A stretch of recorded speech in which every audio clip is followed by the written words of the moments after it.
Welcome to the University of Rochester Pathology video series. My name is Eliane Grace, and I will be reviewing the normal histology of the kidney. Within the University of Rochester's NanoZoomer digital pathology slides, slide 134 is located within the normal tissue for DPT and host defense folder. Feel free to locate slide 134 and follow along as we explore a section of the kidney. The kidney is histologically divided into two regions, the inner medulla and outer cortex. The renal medulla is composed of renal pyramids, and grossly the tissue appears striated because it's made up of microscopic tubules. The renal cortex grossly appears more granular. The function of the kidney is to regulate body fluid volume, composition, and pH by taking metabolic wastes out of blood and excreting them outside of the body. The functional unit of the kidney is the nephron. Nephrons are tiny and composed of the renal corpuscle and renal tubule. The renal corpuscle is made up of a filtering unit called the glomerulus and the Bowman's capsule, which collects the filtrate. The afferent arteriole carries blood to the glomerulus, while the efferent arteriole carries blood away. Histologically, we can sometimes see these arterioles, but not always. When we do, they have a structure similar to other arterioles, with a thin endothelial layer.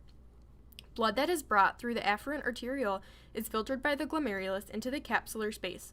The glomerulus prevents blood cells, proteins, and other large molecules from passing into the capsular space, while water and molecules that are small are able to pass through. Microscopically, the glomerulus is composed of the fenestrated endothelium, the glomerular basement membrane, and podocytes.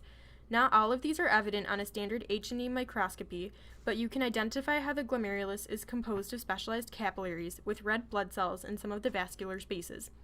Mesangial cells can be identified. These are a type of myofibroblastic cell which functions to support and regulate the glomerular tuft. We can also identify that there is flattened parietal epithelium which lines Bowman's space. From the capsular space, the filtrate passes through a channel into the renal tubule, which is a series of ducts in the nephron. The first part of the renal tubule that the filtrate passes through is the proximal convoluted tubule. This is located in the cortex of the kidney and is the longest part of the renal tubule.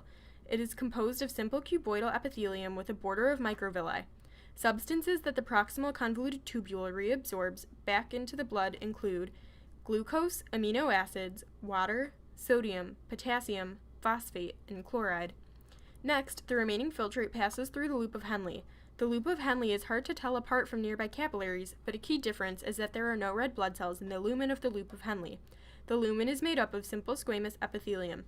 The thin descending lume of the loop of Henle functions to reabsorb water that was able to pass through the proximal convoluted tubule. The thin and thick ascending limbs of Henle reabsorb ions such as sodium, chloride, and potassium. After going through the thick ascending limb of Henle, the filtrate passes through the distal convoluted tubule. These tubules are less numerous than the proximal tubules, and they consist of cuboidal epithelium that don't have many microvilli. The distal convoluted tubule reabsorbs calcium, sodium, and chloride while also secreting protons and absorbing bicarbonate in order to regulate the pH of urine. Lastly, the filtrate passes through collecting tubules. Collecting tubules are not part of the nephron, and they are made up of either cuboidal or columnar epithelium. Connecting tubules empty into collecting ducts that have large lumens so they can be recognized under a microscope by this large lumen. The connecting tubules concentrate the filtrate further and transport it to larger ducts that connect to renal calyces. From the calyces, urine passes through the major calyx to the renal pelvis and then into the ureters.